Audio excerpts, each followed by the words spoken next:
L'entreprise estrienne BRP a fait don de 3 500 vestes de flottaison à la Société de sauvetage du Québec, un don dont pourront profiter les plaisanciers un peu partout au pays.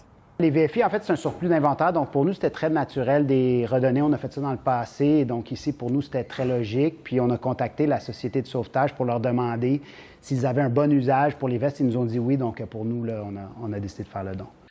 Et ce qu'on a fait, c'est qu'on a décidé, vu que c'est aussi une entreprise canadienne, de voir une distribution pan-canadienne des 3 500 vestes de flottaison individuelles, là, un peu comme ce modèle-là que j'ai ici avec moi. Là, j'en ai différents modèles.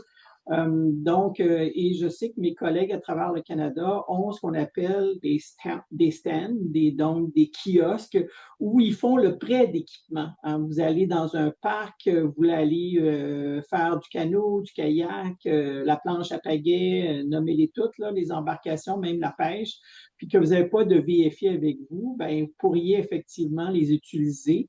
Ici au Québec, nous avons décidé de travailler avec ce qu'on appelle les unités régionales de loisirs et de sport qui ont mis sur place depuis 2 ans des kiosques qui s'appellent Circonflex pour le prêt d'équipements d'origine récréative et sportive. Là. C'est absolument essentiel, vraiment. N'importe quelle activité nautique qui est faite, il faudrait que ça soit fait avec une veste de flottaison. Nous autres, on en fait beaucoup la promotion, encore une fois, à travers notre programme de conduite responsable.